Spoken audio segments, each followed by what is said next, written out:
irmãos que estão mais atrás, se quiser passar mais para frente, pode. As cadeiras não são numeradas. Não é que você comprou aquele número e é obrigado a sentar todo dia aí, não, tá? Você pode ir mais para frente. Tá bem?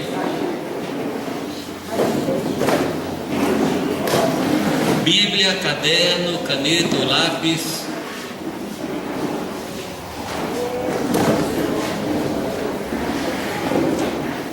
Uma observação aos irmãos que por praticidade não trazem a Bíblia de verdade, e que trazem o smartphone, o iPad, essa coisa aí. Deixa eu lhe dar uma instrução. O smartphone e o iPad são ferramentas ou são objetos que na maior parte do tempo a gente usa para entretenimento ou para alguma comunicação. Psicologicamente, eles não têm uma força de lhe ensinar alguma verdade. Psicologicamente, eu estou dizendo. Então você usa mais assim para passar uma mensagem, mensagens curtas. Então é alguma coisa que não tem muita ligação com sua alma, com o seu espírito. Então é muito importante que, além do smartphone, do iPad ou qualquer tablet que você tenha, que você tenha um caderno para você escrever, correto? Quem trabalha na área de educação sabe que quando a gente escuta e escreve, isso aí passa por vários filtros ou vários processos na sua mente. Então você escuta, você processa o que você escuta, transforma isso em escrita, escreve, e ao escrever você está lendo. Então você passa por diversos processos ao escrever. Eu tinha um problema muito sério quando eu estudava, porque eu fazia as colinhas para os dias de prova e ficava muito bravo, que na hora da prova eu tinha decorado o que tinha escrito, aí não usava cola, ficava muito bravo. E quando eu quero decorar um versículo, eu escrevo o versículo. Quando eu quero decorar um endereço, eu escrevo. Então isso aí é um fator de fixação. Então não é uma questão de chatice, mas é uma questão de aproveitamento. Então acostume-se a trazer lápis, porque isso aqui é um tempo de instrução, correto? Então no tempo de instrução você procura gravar tudo, reter tudo, para depois ruminar. Bem, nós vamos ler na primeira carta de Paulo aos Coríntios, nós vamos ler alguns versículos no capítulo 11. Hoje, como todos sabem, no último dia, o grande dia da festa, nós já tivemos batismo, vamos ter a celebração da ceia. Amém. Correto? E a ceia é alguma coisa tão séria, mas tão importante, que que o símbolo da ceia, que é a Páscoa, ela foi celebrada no último dia que o povo de Deus ficou no Egito. A Páscoa é o elemento da virada. A Páscoa é o acontecimento que marca um fim de escravidão e o começo de uma nação. Então a Páscoa ela encerra um tempo de escravidão, encerra um tempo de vida velha e começa um tempo de vida nova. Então foi o último acontecimento no Egito. Então a Páscoa, e no nosso caso a ceia, não é um dia qualquer da vida da igreja, é um dia extremamente especial. Eu acho até que em dia de ceia, que deveria ser todo domingo, ou como diz Paulo, todas as vezes que nos reunimos, eu acho que nesse dia a gente tinha que vir de gravata e longo. É um dia especial. Eu não sei como é que você vem para essa celebração da ceia. É mais alguma coisa? É algo comum? Ora, quando eu considero o que Deus chama de especial, chama de algo comum, isso é pecado, porque para Deus não é algo comum. Porque a ceia fala de quê? Da morte do Cordeiro. Então para Deus esse negócio não é qualquer coisa. E Ele marca esse momento da vida do povo no Egito, mas também marca o fim da história de Jesus com os discípulos aqui na terra. Na noite ele foi traído, e você sabe que ele foi traído naquela madrugada, depois é entregue às autoridades, depois é entregue na cruz, depois é sepultado, e ali o Espírito Santo assume o novo ciclo, o novo patamar com o povo. Mas o ciclo da vida de Jesus aqui na terra termina com a ceia. E como é que começa a nossa história com o Senhor Jesus no resto da eternidade? Assentados à mesa com Ele, comendo do pão e tomando o vinho novo com Ele. Então isso aqui, amados, não é qualquer coisa. Agora, falando de forma negativa, a doutrina que mais trouxe divisão na igreja, em toda a história da igreja, foi a doutrina da ceia.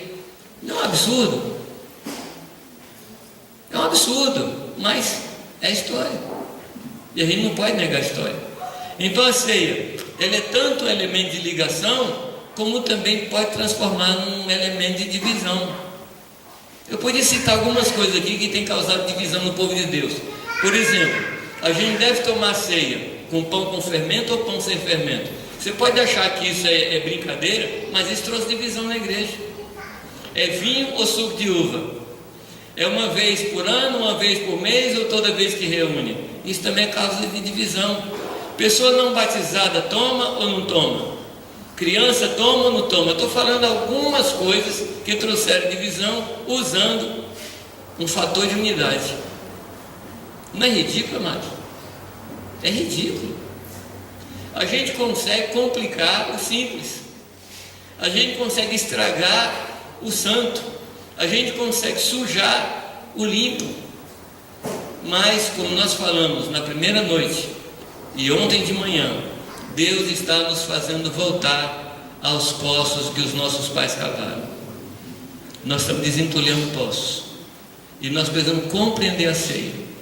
Na minha escatologia, que não precisa ser de vocês, eu entendo que há uma doutrina, que será a última doutrina que vai trazer revelação, ou sobre a qual a igreja vai ter revelação. E que doutrina é essa? É a da ceia. Porque quando você compreende ceia, você compreende igreja. Quando você compreende igreja, você compreende ceia.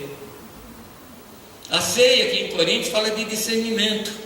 Aquele que come sem discernir. O que acontece com uma pessoa que come sem discernir? Ele se torna réu. É réu de juízo, condenação. E esse negócio é tão sério, amados, que tomar a ceia indevidamente causa em nós sono, doença e fraqueza. Ora, se tomar a ceia de maneira errada produz em nós sono, doença e fraqueza, e se tomarmos da maneira correta, vai produzir o que? Avivamento, saúde, despertamento. Amém, amados? Então eu creio que será a última revelação antes de Jesus voltar. Mas aqui é uma escatologia, né? É alguma coisa que se fala de futuro. Então nós só vamos poder confirmar isso quando acontecer. Mas por enquanto eu estou profetizando. E se por acaso sou profeta de Deus, então Deus vai confirmar e vocês vão dizer assim: o Jamê estava correto. Tá bom? Se eu não estiver correto, um pouco ainda vem de Jesus, vocês me apedrejam. Mas eu espero que não.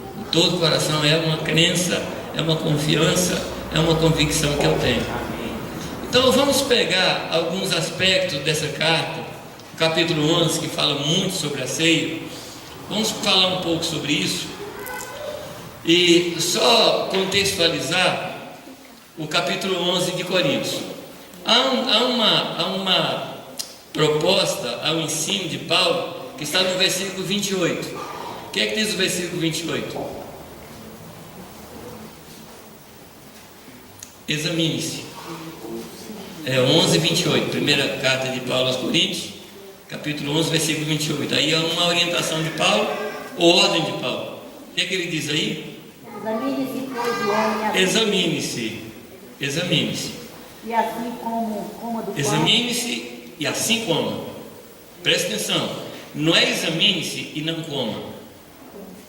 Examine-se e coma.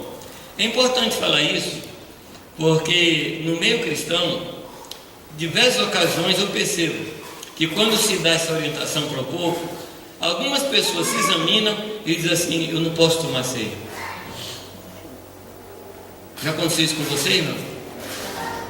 Pois é. Mas o que a gente faz com o restante da frase? Examine-se e assim coma. Como é que a gente faz com esse resto da frase? Coma do pão e beba do cálice. Isso, mas como é que a gente faz quando algumas pessoas, ao se examinar, se acham indignas de participar e não participam? Porque o texto fala: examine-se e coma. Algumas pessoas examinam e não comem. Lá em Números capítulo 9, eu estou aqui já derivando, não quero derivar muito, não quero afastar muito, que eu quero comentar com vocês. Mas Números 9 fala do único motivo pelo qual uma pessoa está liberada de participar da ceia. Só tem um motivo: é se ela estiver de viagem. Porque se você estiver de viagem, você não está aqui para comer. Então é o único motivo. Porque, amado, se você se examinar e perceber que há alguma coisa em você que lhe faz indigno, o que você deve fazer? Participar. Participar. Porque a ceia está falando o que, amados? Do sangue. E eu pergunto a vocês: qual é a única coisa no universo que pode nos purificar do nosso pecado? É o sangue. Então você diz assim: não, eu não vou no médico não, porque eu estou doente.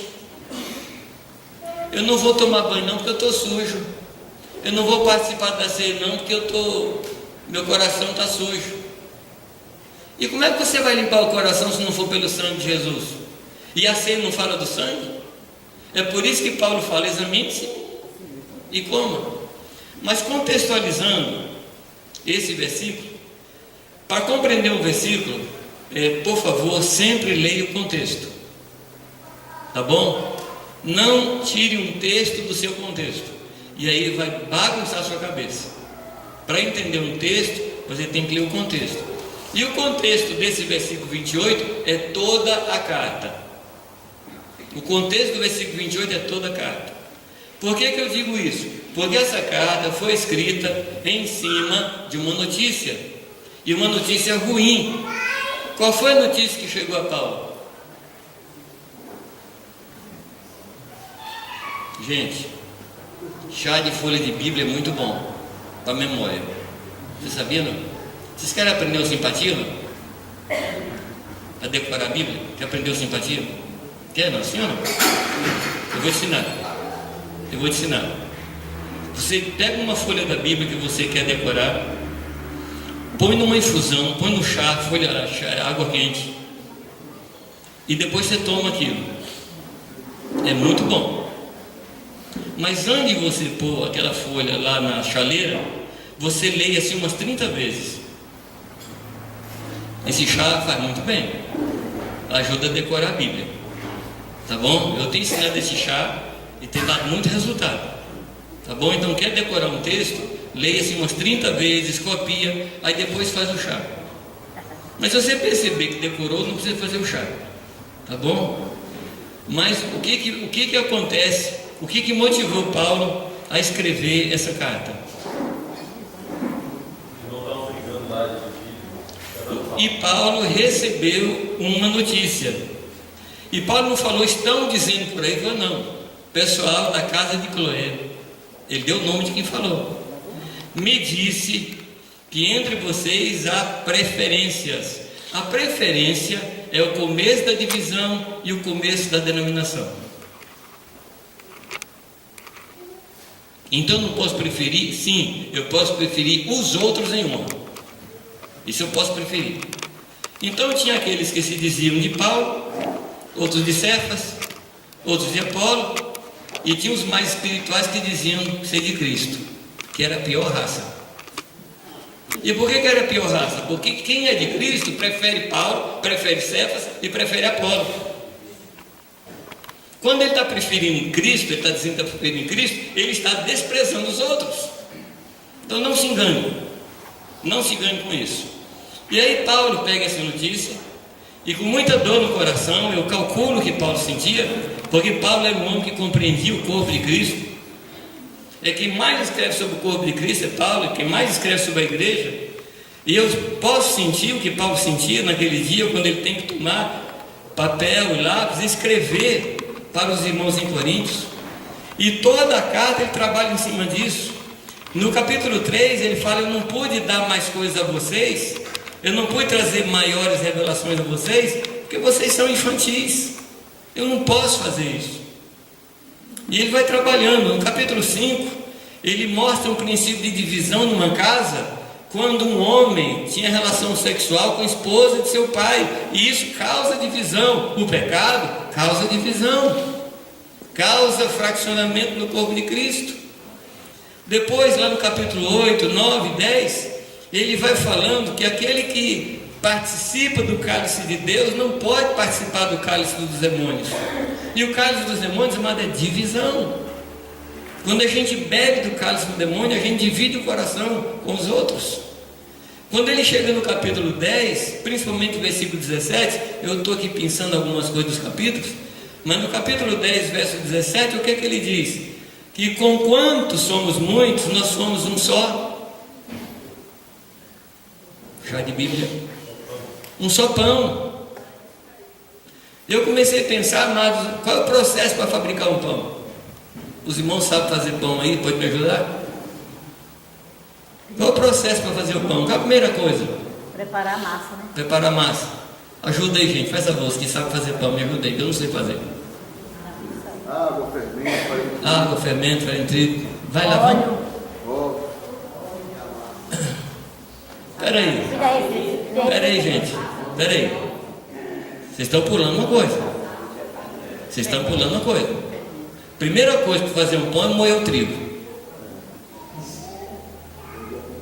Primeira coisa. Mas ninguém quer ser moído. Porque quando a gente é moído, a gente desaparece na multidão. E a gente não gosta disso.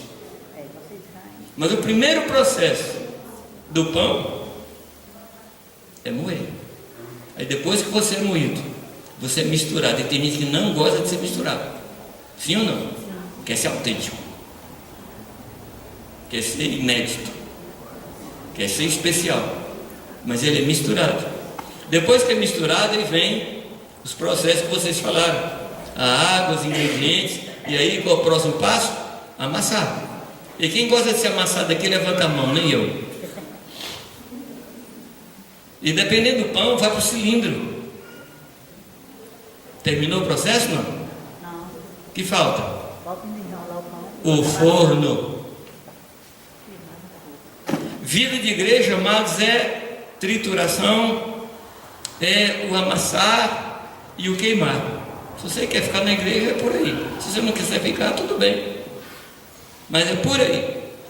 E só depois de assarmos é que nós podemos ser alimento para os outros.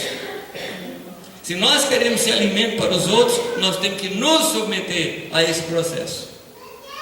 Amém, amados? Aí quando entra no capítulo 11, então, aí Paulo fala especificamente da ceia. Mas eu não vou ler os textos que normalmente a gente costuma ler no dia de ceia. Eu vou ler aqui 2 versículos que a gente não lê. Versículo 17. Nós vamos ler o versículo 17 e o versículo 22. Do 11. Nisto, porém, que vou dizer-vos, não vos louvo. Não vos louvo. No versículo 22, o final do versículo tem outra vez a repetição: não vos louvo. Eu não sei se você algum dia já ouviu alguém chegar para você e falar assim: você está desclassificado, você está demitido, você não passou, você não chegou lá. Já aconteceu com vocês isso aqui, não? Pois bem, Paulo está chegando para a igreja em Corinto e diz: não louvo a vocês. Eu acho que aquele pessoal sentiu muito. Eu acho que não sentiu tanto quando Deus falou: eu não posso andar no meio de vocês, que vocês não são santos. E o povo rasgou as vestes. Se lembra disso? Não? Então não sei se na mesma proporção, mas aqui Paulo está escrevendo esse povo e diz: nisto não vos louvo. E eu gostaria de comentar com vocês então quais são os motivos pelos quais Paulo não louvava aos irmãos. Queria conversar com vocês. Então o versículo 17 diz assim: porquanto vos ajuntais não para melhor, senão para pior. Ou seja, uma reunião que pode ser uma tremenda bênção para nós, pode servir de maldição para nós. Concorda ou não? Eu não preciso concordar agora, eu vou falar e depois você diz se concorda ou não. O versículo 22, versículo 19, diz: até importa que haja entre vós heresias. O que é heresias? Heresias é um desvio da verdade. É um desvio da verdade. Para que os que são sinceros se manifestem entre vós. Versículo 20. E aqui tem uma palavra pesadíssima de Paulo. Ele diz: sorte quando vos ajuntais num lugar, não é para comer a ceia do Senhor. Anos atrás, eu fui ministrar numa congregação. Era uma congregação que a gente chama de histórica, e era dia de ceia, e eu ia pregar. Aí na hora eles foram celebrar a ceia, antes da pregação, e o pastor fez questão de dizer: olha, a ceia é para os membros desta igreja aqui, porque Cristo tomou a ceia só com os discípulos. E eu era novo, era mais cheio de carne do que eu sou agora. Eu dizia: também não quero, porque essa não é do Senhor, essa é dessa denominação, eu também não quero isso não. Quer dizer, eu reagi mal, né? Era verdade, eu não precisava fazer isso.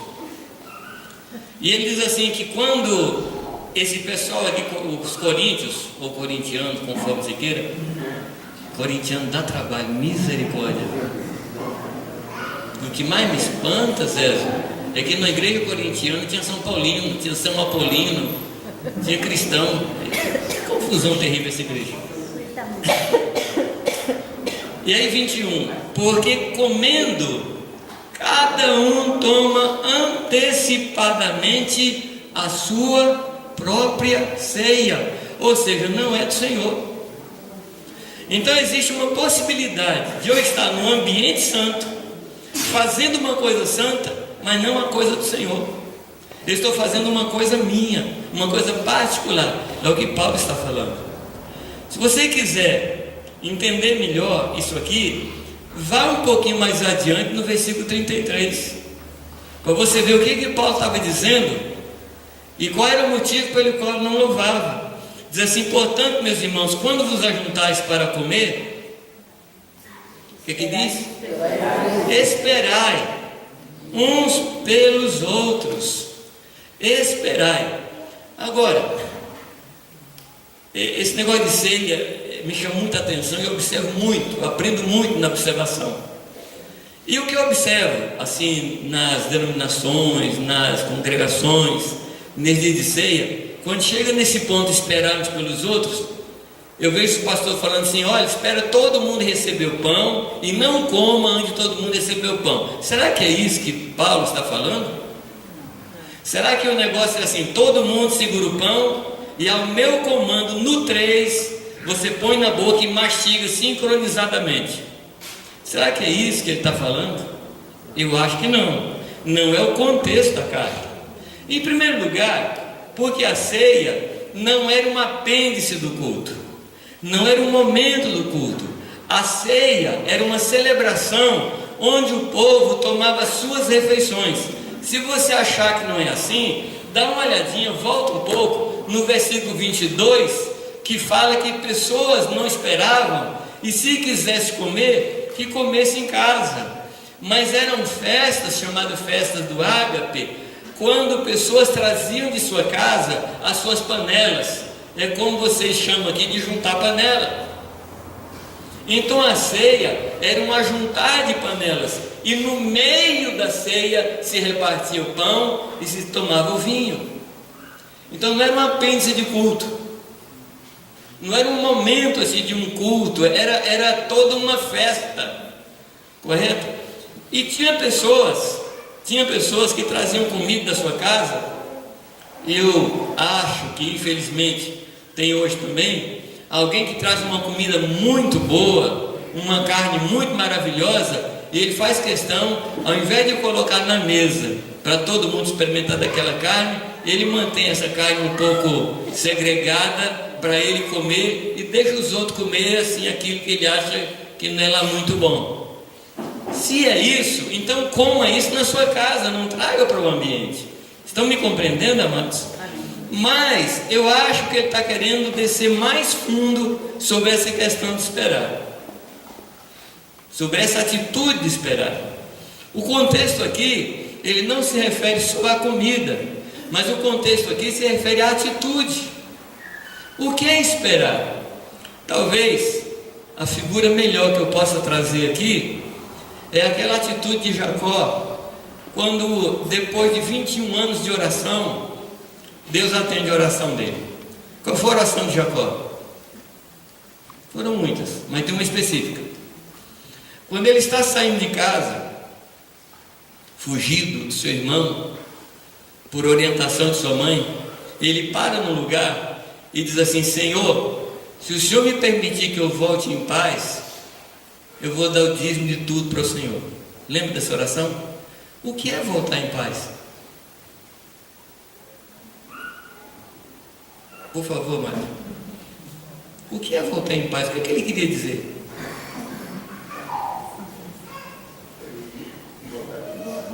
Reconciliar com seu irmão. Voltar em paz seria reconciliar com seu irmão. E durante 21 anos ele ora por isso. Por quanto tempo você tem orado pela unidade da igreja? Unidade da igreja é um assunto que ocupa o seu coração? Ou é um apêndice? Ah, Deus, inclusive, onde é a igreja? Abençoa minha mãe, minha tia, cura meu cachorro. Ah, e também une a igreja. Eu acho que não é por aí não. Quando Jacó volta, e Jacó era um muito sabido, né? Muito perspicaz. Então o que é que ele faz? Quando está chegando perto das terras do seu irmão, ele junta um rebanho de muitos animais para dar de presente para o irmão e manda na frente. O irmão dele encontra com esse rebanho e pergunta: o que é isso aí? E os vaqueiros e os pastores que estavam com esse rebanho, eles falam para Esaú, dizem assim: olha, isso aqui é um presente do nosso Senhor, de Jacó para o nosso Senhor, para você. Esaú não recebe, ele continua até se encontrar com Jacó. E Jacó diz que quando vê Esaú, ele vê como o rosto de Deus, porque são 21 anos de oração respondida naquele dia. Amém, amados? Amém. Uma expectativa de 21 anos. Ele queria ver o seu irmão, por isso ele vê o rosto do irmão como o rosto de Deus. E Esaú faz o convite mais próprio naquele momento: vem comigo, vamos caminhar e juntos vamos para casa. E o que é que Jacó faz? O que é que Jacó faz, amados? Vocês não estão lembrados da história, não? Ele diz assim: eu não posso seguir no teu passo, porque eu tenho ovelhas que mamam, eu tenho ovelhas de leite, e se eu apressar meu passo, eu vou matar essas ovelhas. Ou seja, ele renuncia à resposta da oração para andar com os mais débeis. Isso é esperar. Isso é esperar. Esperar aquele que caminha mais lento, esperar aquele que é mais fraco, esperar aquele que não concorda comigo, esperar aquele que não crê como eu creio, mas esperar. Porque, amados, o objeto da nossa vida, o objeto da cruz de Cristo é que nós sejamos um. Então como é que eu posso caminhar com Esaú, deixando os mais fracos para trás? Quando eu tenho essa atitude de esperar, eu estou celebrando a ceia do Senhor. Você quer participar da ceia do Senhor? Tenha uma atitude de esperar. Os débeis na fé. O que é que se deve fazer com o débil na fé? Tempos atrás eu estive no Canadá visitando um pastor que tinha sido disciplinado pela sua igreja. Você quer saber qual foi o pecado dele? Não? Depressão. Depressão. Ele estava deprimido. A denominação cortou ele, porque deprimido não pode pastorear. Porque se uma pessoa deprimida, você faz um negócio desse, o que acontece com uma pessoa assim? Vai morrer. Ao fraco, você tem que carregar no seu ombro. Aleluia. Esse é o sentido da palavra suportar. Amém. Suportar uns aos outros, não é tolerar. Tolerar é uma coisa, suportar é outra. O que é suportar? É o que essa coluna está fazendo com o telhado. Ela está reclamando? Não. Ela está fazendo o seu trabalho. E o nosso trabalho é mais suportar uns aos outros, no temor de Cristo, no amor do Senhor. Se é que tem pessoas mais fracas que você. Mas se você considerar aquele irmão débil, é sua responsabilidade colocá-lo sobre os seus ombros e ajudá-lo a caminhar. Você já viu em alguns momentos das Olimpíadas situações como essa. Eu não me esqueço de um quadro de uma corredora de maratona. Quando ela entra no estádio, ela está trocando as pernas. Vocês já viram essa cena, né? E aí, quando ela está chegando perto da faixa ali, alguém tenta ajudar, ela fala, não, eu tenho que caminhar. Eu tenho que caminhar. Quando ela cai, a pessoa chegou perto dela, levanta. Mas já houve casos, se eu não me engano, na última Olimpíada, um corredor, não sei se foi 400 ou 100 metros rasos, ele se machuca e cai na reta de chegada. Um corredor que estava na frente dele, olhando para trás, vê ele caído, se recusa a caminhar e volta e vem ajudá-lo. Quer dizer, ele abre mão do prêmio para andar com quem está atrás. Isso é esperar. Amém, amados? Você está disposto a esperar? Esse é o espírito da ceia. Quando a gente espera, quando a gente aguarda, quando a gente suporta, quando a gente traz para perto, não para discutir, mas para amparar, nós estamos vivendo no Espírito de Cristo, no Espírito da ceia. Amados, se o Senhor fosse tratar a gente como a gente trata os outros, eu lhe garanto uma coisa, hoje nós estaríamos com os pés todos queimados, perna, corpo, cabeça, tudo queimado, estaríamos no inferno. Mas o Senhor suportou o povo dele no deserto por 40 anos, um povo que virou as costas para ele, um povo que o negou. Ele esperou, porque o nosso Deus é o Deus longânimo. O que é o longânimo? É aquele que tem disposição para sofrer por longo tempo. Isso é o que significa a palavra longânimo, ter disposição para sofrer por longo tempo. Que Deus nos ajude, amados, que o Senhor nos ajude. O que Paulo reprova, amados? O que Paulo diz que então ele não nos louva? Vamos lá para o versículo 15 do capítulo 12. Capítulo 12, versículo 15. Eu estou assim com uma tentação muito forte de pegar cada versículo aqui de Coríntios, mas não vou fazer isso não. Eu vou resistir à tentação. Esse livro é maravilhoso. Amém. Deus do céu, esse livro é fantástico. Fantástico esse livro. Esse livro mostra que a vida da igreja, ele é a manifestação da Trindade. Volta só um pouquinho aí no capítulo 12, volta aí. Capítulo 12, versículo 4, diz assim: há diversidade nos dons, mas o Espírito é o mesmo. Depois, versículo 5, há diversidade de ministérios, mas o Senhor é o mesmo. Versículo 6, há diversidade nas operações, mas é o mesmo Deus que opera tudo em todos. Aí você vê Deus, o Espírito Santo e o Filho agindo na vida da igreja, no Espírito da ceia. Quando a gente abre espaço e toma a ceia na atitude correta, a Trindade se manifesta, a Trindade chega em nós. Amém, amados? Amém. Esse livro é fantástico, maravilhoso. Versículo 15 do capítulo 12, o que é que diz aí? Se o pé disser, porque não sou mão, não sou do corpo. O que ele está mostrando aqui, amados? Ele não está falando de pé, ele está falando de pessoas, concorda, não? E o que a pessoa estava dizendo? Já que eu não sou isso, então eu não sou. Já que eu não tenho essa posição, então eu não sou. Ele está inconformado com aquilo que Deus falou que ele é. O que ele era? E o que ele queria ser? Olho. Meu amado irmão, se você foi chamado para ser pé, seja o pé mais bonito da face da terra, seja o pé mais lindo da face da terra, seja o pé mais forte da face da terra. Amém?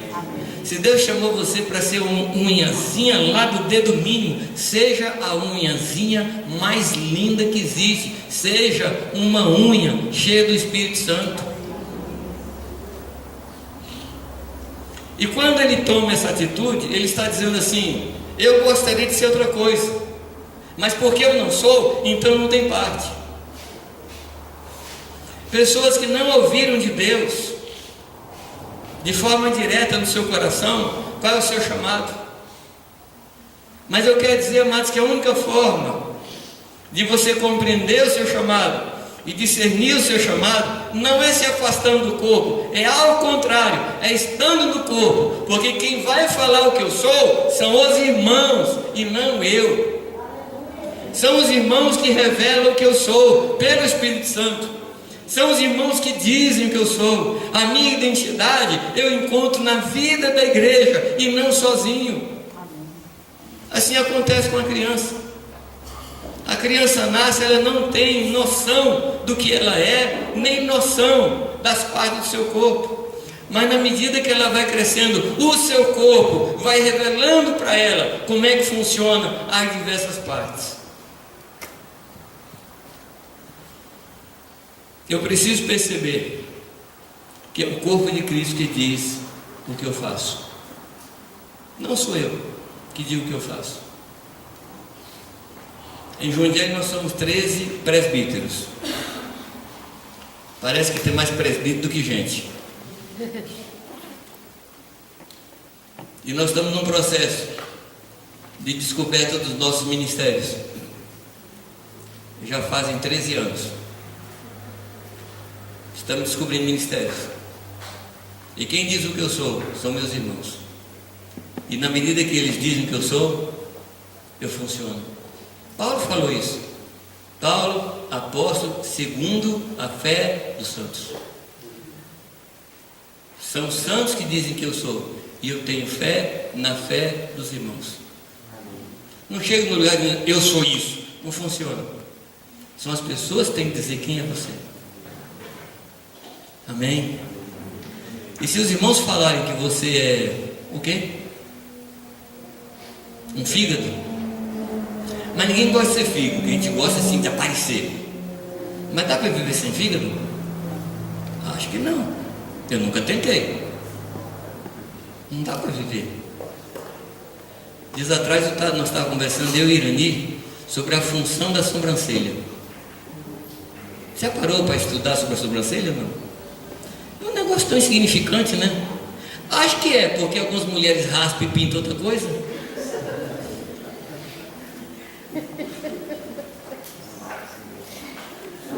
A sobrancelha, se você quiser saber, ela cumpre aqui na testa a função da grama no barranco. Ela não deixa cair as coisas. E também protege do suor não chegar no olho. Tudo no seu corpo tem função. E quando você levanta e percebe que seu braço está meio paralisado, o que você faz? É assim mesmo, a vida é assim. Ou você corre no médico? Vai no médico. Então, você tem ministério no corpo de Cristo. Amém. Você tem função. Amém. Deus lhe colocou no corpo como lhe aprove. Amém. Não existe na igreja gente sem função. Amém. Não existe. Eu fico muito não sei se chateado ou com raiva, não sei qual é o nome daquilo que eu sinto, quando eu pergunto, indignado, né? Bonito, né? Quando eu pergunto a alguém assim, o que você faz na igreja? Ele fala assim, não faço nada não, sou só membro. Eu falei, peraí, no corpo de Cristo tem os membros e o cabeça. Você não está conformado em ser membro, quer ser cabeça? O cargo de cabeça não está vago. Ele está firme lá, está tranquilo e não nervoso.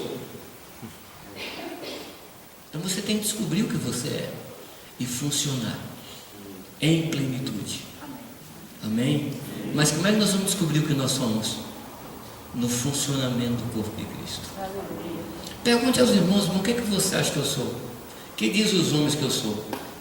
O que diz os homens que eu sou? O que vocês dizem sobre mim? E na medida que a gente caminha, os irmãos vão reconhecendo o que Deus fez na minha vida, porque eu tenho que funcionar segundo a fé dos santos. Amém?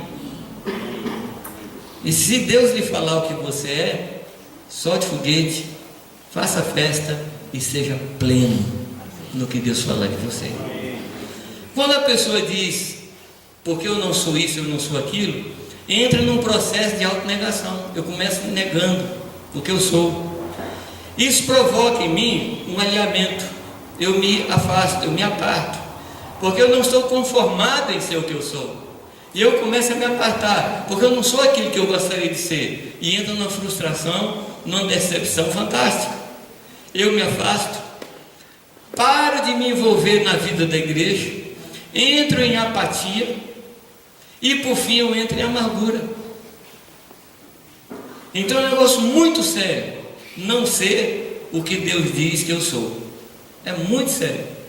Deus não vai deslocar você de uma parte do corpo para outra parte do corpo só para lhe agradar. Já pensou o pé, no caso aqui, está insatisfeito em ser pé. Aí Deus fala, tudo bem querido, vou colocar você no ombro então. Pensa bem uma pessoa com o pé no ombro. Primeiro é ridículo, é feio, segundo não funciona. Não funciona. Você só vai poder funcionar em plenitude no lugar que Deus colocou você. Algum amém não? Amém. Amém. Ele começa a se afastar, não se envolve mais, não se encaixa mais, não batem comigo, todo mundo está errado, e o que eu vejo aqui me dá vergonha. Esse é o processo. É assim, Zé? É assim. É assim. Então eu preciso aprender a esperar. Eu preciso aprender a ouvir os irmãos falando e funcionar naquilo que os irmãos falam de mim. Amém, amados? A funcionar segundo o que os irmãos falam. Uma outra coisa que Paulo fala e motiva a Paulo dizer nisso não vos louvo, está no versículo 21 do próprio capítulo 12. Aos irmãos que chegaram depois, eu estou falando duas frases, e na realidade é uma só, quando Paulo fala aos Coríntios, nisso não vos louvo. E por que Paulo não louvava? Versículo 21, aí a coisa realmente está feia. O que diz aí? E o olho não pode dizer, não tenho necessidade de ti. Meu Jesus, que coisa mais doida. Se a pessoa um olho andando sozinho por aí, nem anda, não tem pé, nem cabeça. É um negócio sem pé nem cabeça, né? É ridículo. É ridículo. Eu não tenho necessidade de ti. O que ele está dizendo? Eu posso viver sem você. É isso que ele está dizendo. E amados, ninguém pode viver sem o corpo. Porque o sangue de Jesus, ele flui nas veias e artérias que estão ligadas no corpo. Então quando eu me afasto do corpo, o que acontece? Eu deixo de receber a vida de Deus. Amém? Amém. Nós tínhamos um amigo muito chegado, que hoje está com o Senhor, que ele dizia uma frase assim de impacto. Ele dizia, o sangue de Jesus tem poder e não tem. Ele gostava dessas frases de impacto. Porque ele dizia assim, a única maneira do sangue funcionar é dentro do corpo. Você pega uma mão e separa, Ainda que a Bíblia diz que a vida está no sangue, ainda que você pegue uma bolsa de sangue e jogue em cima daquela mão, a mão vai continuar morta. Porque o sangue só tem poder se essa mão estiver conectada no corpo. Amém, amados? Amém. Então o sangue de Jesus tem poder no ambiente correto. Amém. Mas fora do ambiente ele não tem poder para fazer nada. E aí essa pessoa o que diz? Não tem necessidade de ti. Anos atrás eu estava numa reunião de pastores e a gente estava tratando com 2 irmãos que estavam se separando. Irmãos muito preciosos, muito preciosos. A gente andou muito junto, jogava bola junto, jejuava junto, assim, tempo maravilhoso.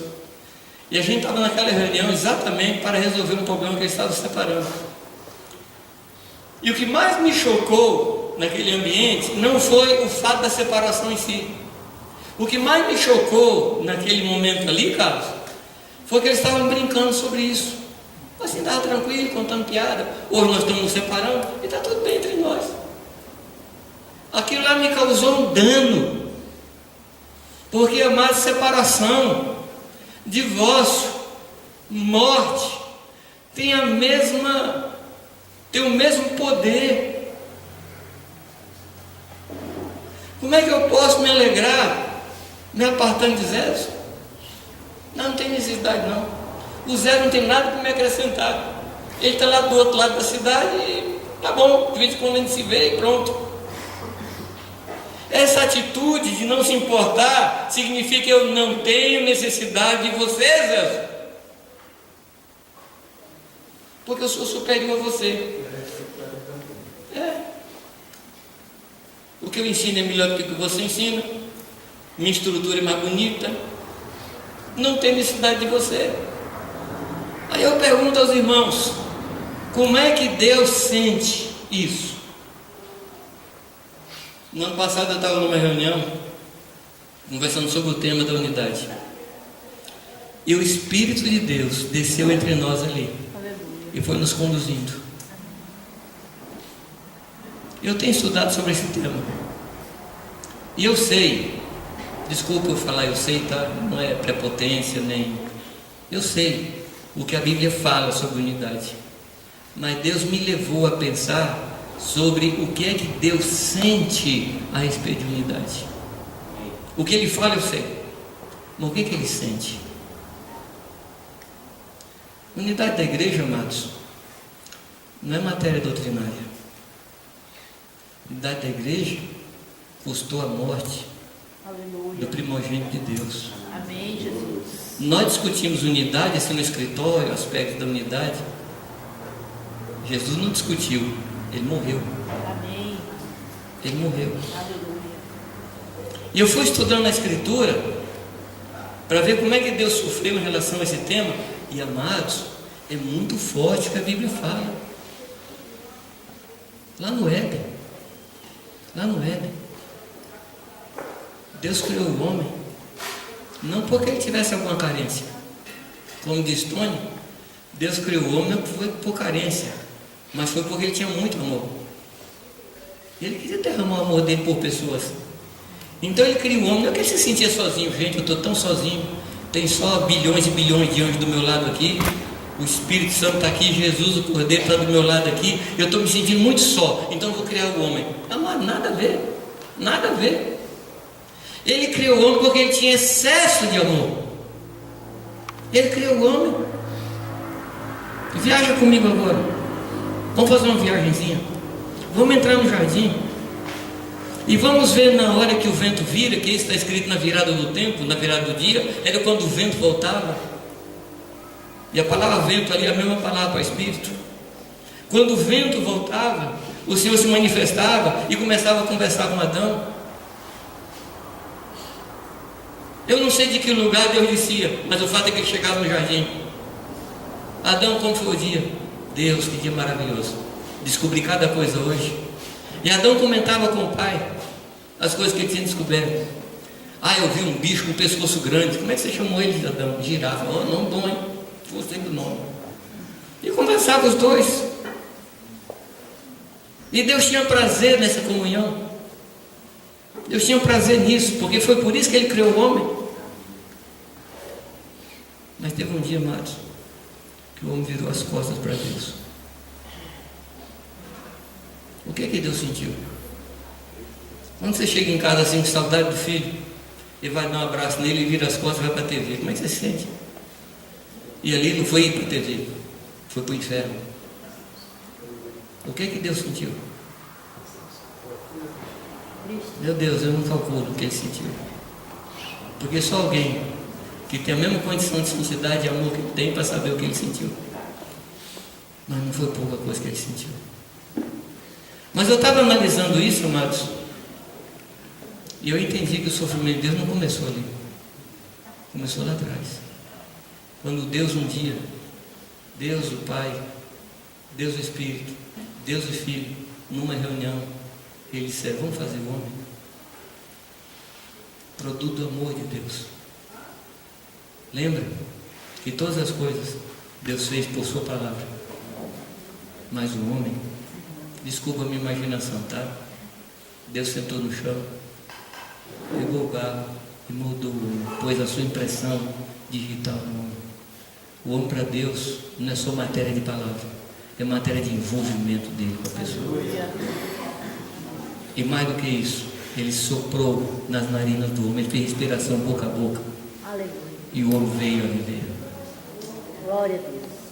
Mas será que naquele dia que Deus estava planejando o homem, Deus sabia que o homem ia virar as costas para Ele?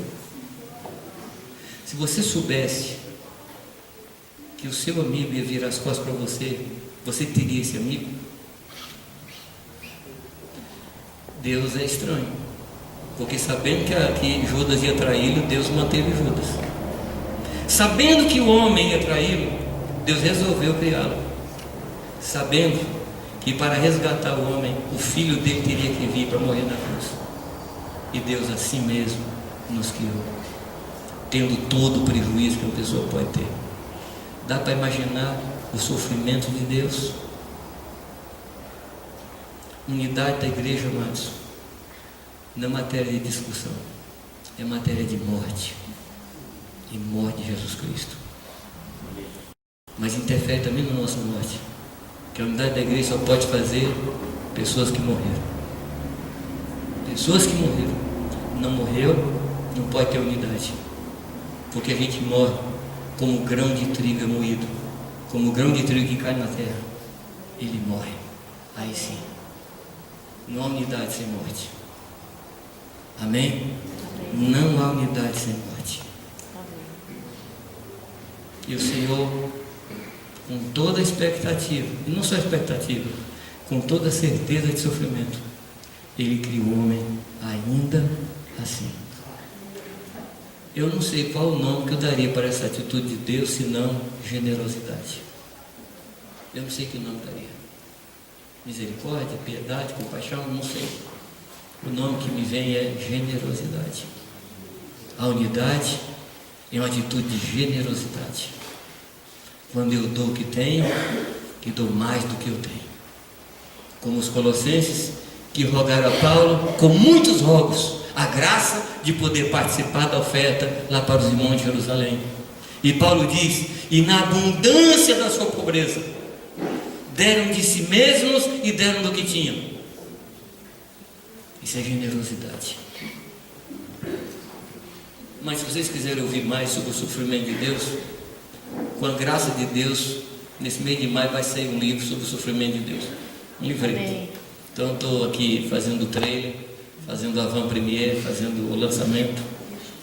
E você depois pode comprar. Mas me machuca muito, fere muito o meu coração. Mas o de Deus fere muito mais. Fere muito mais. Eu resolvo andar sozinho, porque ninguém acrescenta nada a mim, porque todos são inferiores a mim. Essa é a atitude que não bate com o Espírito de Cristo. Amém? Não bate com o Espírito de Cristo. Quando o Senhor celebra, quando o Senhor ordena o povo para celebrar a Páscoa, Ele dá algumas instruções. Uma delas é cada família pega um cordeiro. Ou seja, a Páscoa, a ceia, é a festa da família. Amém? A Páscoa, a ceia não é para celebrar individualmente. Você se lembra que no tempo antigo, quando a gente participava do catolicismo romano, eu não estou criticando os católicos, estou só falando de um fato. Você chegava no dia da missa, no momento da Eucaristia, você estava sentado no seu lugar, na semana você já tinha confessado pecado, o padre já tinha absolvido você, aí você chegava lá. Aí na hora você ia, cabeça baixa, completamente absorto, completamente voltado para você mesmo. Aí você ia lá, comia, recebia a hóstia, voltava para o seu banco, olhando para baixo. Mas não é essa Páscoa que o Senhor fala. Porque a ceia do Senhor é celebração do povo de Deus. Não é uma celebração do indivíduo. É celebração do corpo. Amém? Celebração do corpo. E ele diz o seguinte, que se a família for pequena para um cordeiro, faz o quê? Chama outra família. Mas você sabe que tem gente que acha que ela basta para o cordeiro? Não, o cordeiro não precisa de mais ninguém. Eu basto para ele. Eu como um cordeiro sozinho, porque eu basto para ele, ele basta para mim, eu não preciso de mais ninguém. Só Jesus basta para mim. Isso significa que eu sou maior do que o cordeiro. E nós não somos maiores que o cordeiro. O cordeiro é muito maior que eu. Aleluia. E para eu comer o cordeiro, eu tenho que pedir ajuda. Amém. Amém. Então a Páscoa fala disso, da gente celebrar com outras famílias. Amém. Amém? Acostumemos, amados, com essa ideia. Às vezes eu tenho uma atitude de que ninguém me acrescenta nada. Eu já sei tudo, então tudo que eu tenho posso ensinar. Não sei ensinar. Eu tive uma experiência ontem sentado aqui, quando o Edmar veio ministrar. Palavra curtinha, eu achei até pouca coisa, Edmar. Mas quando ele começou a falar, eu entrei assim no refrigério e falei, Deus, como é bom escutar, como é bom ouvir, como é bom receber palavra de Deus. Pena que foi curto. Então você fica devendo, Edmar. Como é bom receber, amados. Como é bom ouvir uma palavra de irmão lhe abençoando, trazendo direção. Sim ou não? Sim. Amados, nós não fomos feitos para andar sozinhos. Nós somos animais gregários, não é gregório, gregários. O que é o animal gregário? É um animal de grei, de rebanho. Nós somos um animal de rebanho. Sem o rebanho, a gente morre. Amém, queridos? Amém. Ah, eu posso seguir Jesus sem os outros. Meu amado, você não pode. Nem pode, nem deve. Ah, eu faria melhor se eu estivesse sozinho. Por quê? De acordo com aquele versículo, melhor só do que mal acompanhado. Conhece esse versículo? Salmo 190. O Herésio 7. Não dá para andar sozinho. Não dá, amados. Qual a atitude que nós devemos ter na ceia? Deixa eu parar de falar do negativo. Qual a atitude? Aí Paulo explica. Na noite em que o Senhor foi traído. Por favor, preste atenção. Era um tempo de profunda crise. Era um tempo de dor absoluta. Em que um homem, em que ele tinha investido tudo que ele investiu em todos, aquele homem determina naquela noite, vai trair Jesus.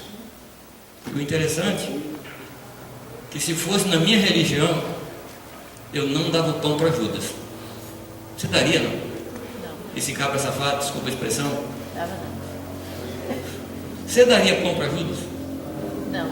Eu não. Graças a Deus não fui eu que estava celebrando a ceia naquela noite. Graças a Deus. E Judas, amados, está do lado de Jesus. E Jesus pega o pão e molha no vinho. Isso era algo que se fazia para pessoas especiais. E Judas era especial para Jesus. No último encontro, Jesus e Judas, quando Judas vem para prender Jesus, Jesus diz assim: a que viestes, amigo? Não é amigo como a gente fala para o frentista, não é amigo como a gente fala, porque as expressões do Senhor refletem a verdade do coração dele. Jesus nunca falou por força de expressão. Jesus sempre falou o que quis falar e sempre quis falar o que falou. Olha, eu estou chamando de amigo, mas não é bem isso. Não, era bem isso. Eu aprendo a lição com esse negócio. Eu tenho que ser amigo das pessoas. Eu não tenho liberdade de não ser amigo, ainda que eu dê aos outros liberdade de não ser meu amigo.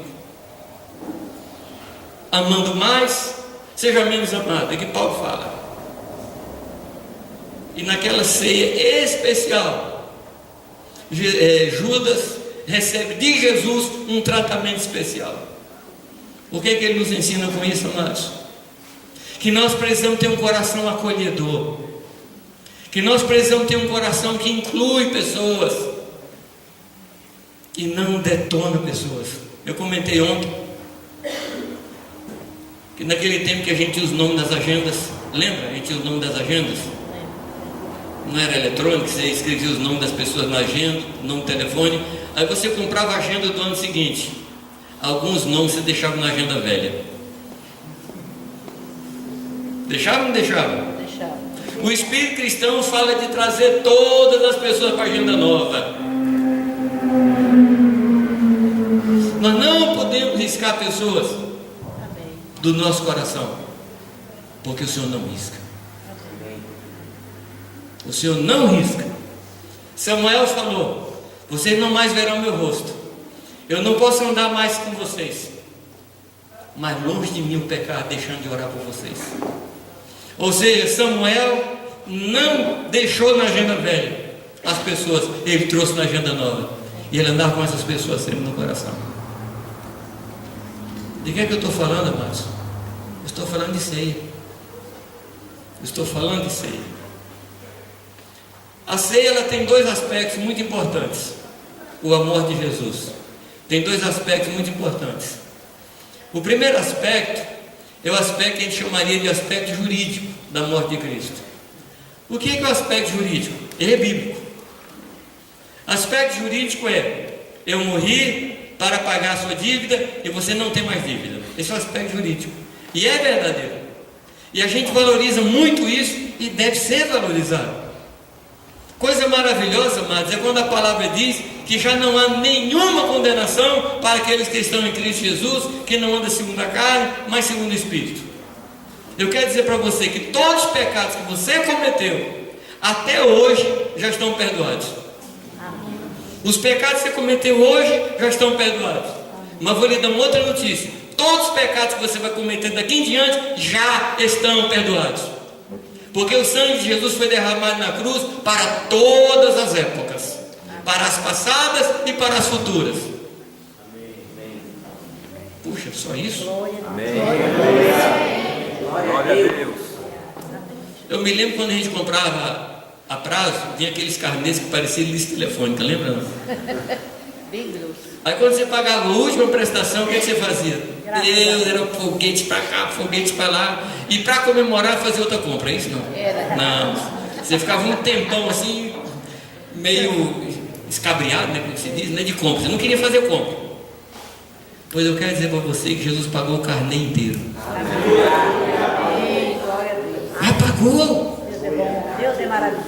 Essa é a atitude dele para conosco, amados. Então esse é o aspecto jurídico da morte de Cristo. A cédula que era contra nós, ele cravou na cruz e envergonhou os cobradores. Em Belo Horizonte, anos atrás, tinha uma empresa de cobrança. Não tinha Serasa. Tinha Serasa. E os cobradores vestiam um paletó vermelho, assim, vermelho cheguei, e escrito atrás assim: cobrador. Então batia numa porta assim, os vizinhos olhavam, era uma vergonha. Pois eu quero dizer para você: nenhum cobrador pode bater mais na sua porta.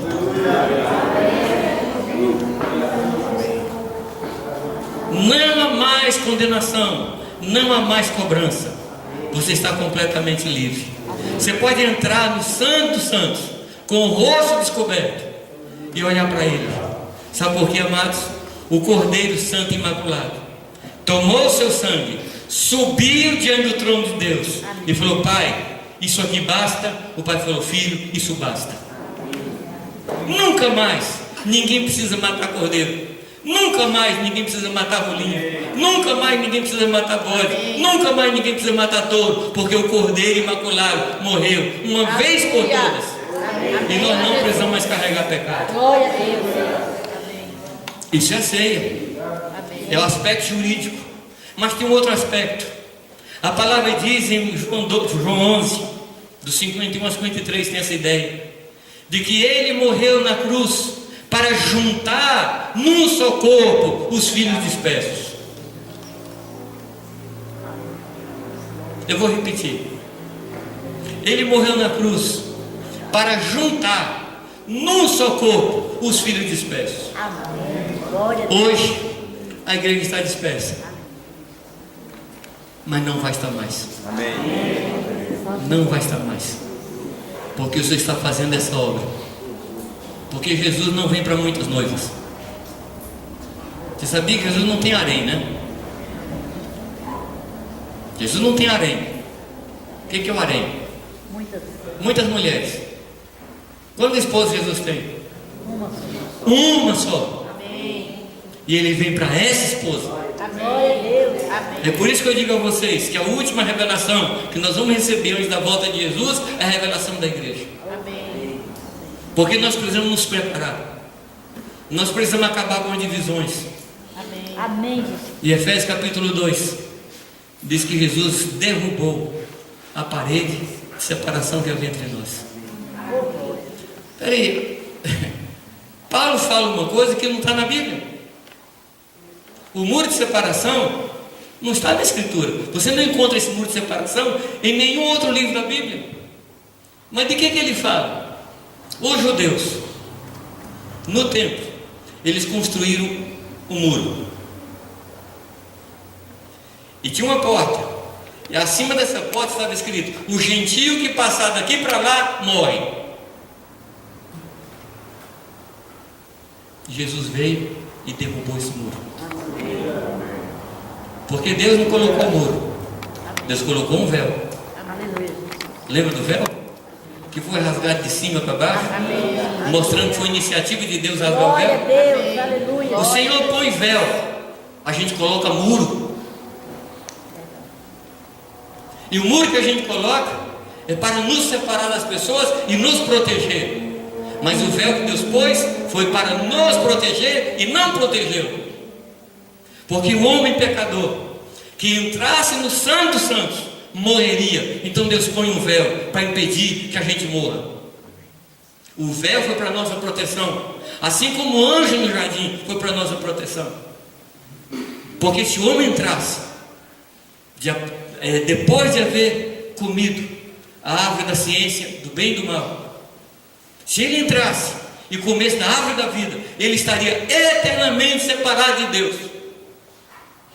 Então Deus coloca um anjo, não para proteger uma propriedade, mas para nos proteger. O véu é mostra do amor de Deus. O anjo é mostra da proteção de Deus. Qual a diferença entre um véu e um muro? Deus põe véu, a gente põe muro.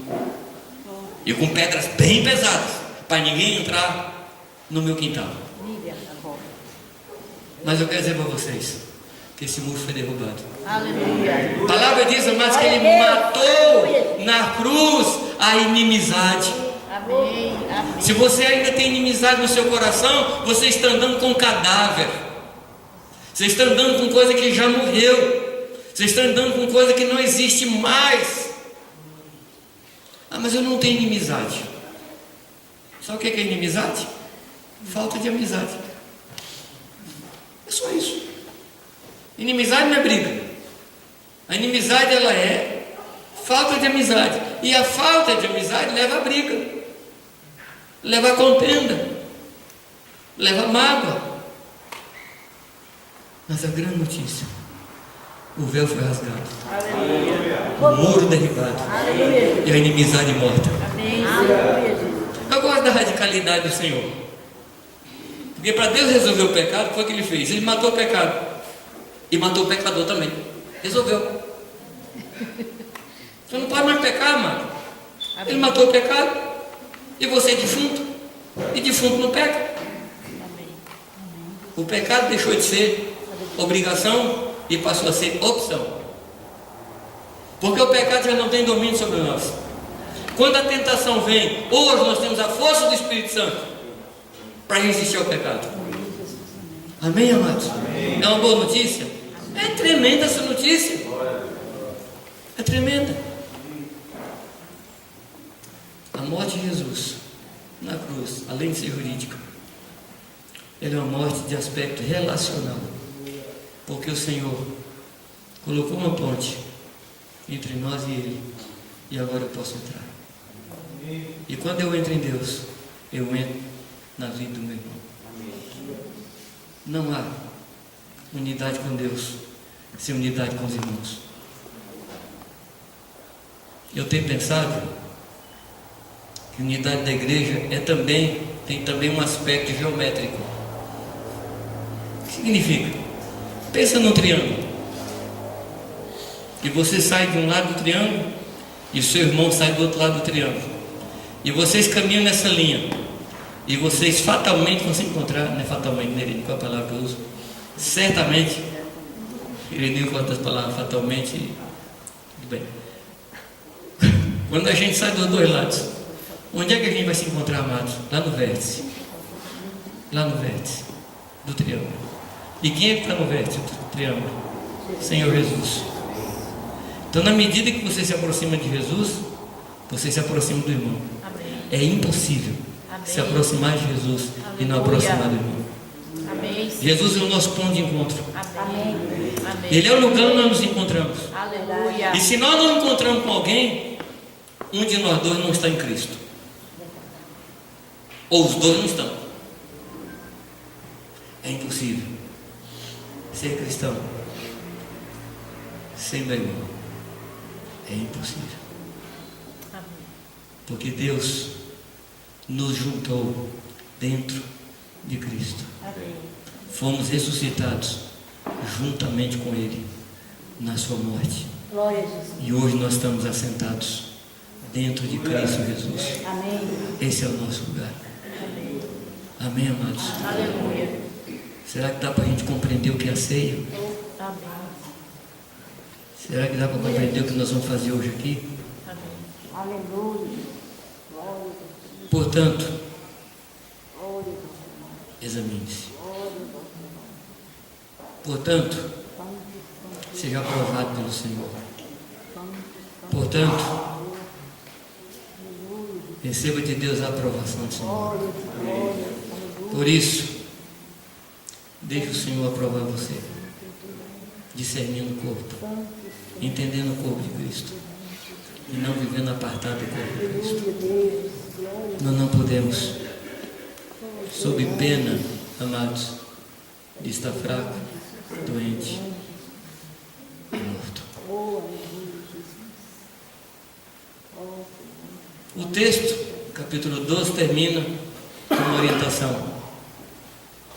Busca os melhores dons. Talvez você pergunte assim, mas Jamil, por que você está entrando agora no dom, depois de ter falado disso aí?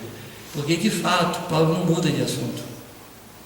Quando ele termina no capítulo 11, você tem que lembrar que a Bíblia não foi escrita por capítulos. Foi colocado capítulos entre 1500 e 1512. Foram colocados capítulos e versículos. Então capítulo 11, capítulo 12 não existia. Era uma carta. Então Paulo não muda de assunto. Ele começa a falar dos dons espirituais, porque os dons espirituais é a manifestação do sangue de Cristo na vida da igreja, limpando, purificando, curando, edificando os irmãos. Amém? E é nesse ambiente de dons espirituais para edificar a igreja que ele fala, procure os melhores dons. E quais são os melhores dons? São aqueles dons que são operados com amor para a edificação dos santos. Amém. Qualquer dom operado com amor para a edificação dos irmãos, esse é o melhor dom naquela hora. Capítulo 13, é a motivação, que é o amor. Amém, amados? Capítulo 14, ele traz a regulamentação de como devem ser operados os dons.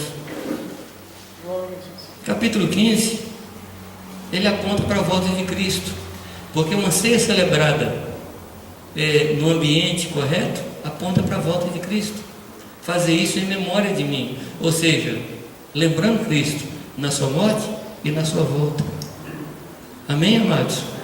E o capítulo 15 fala isso, fala da volta de Cristo, manifestação de Cristo.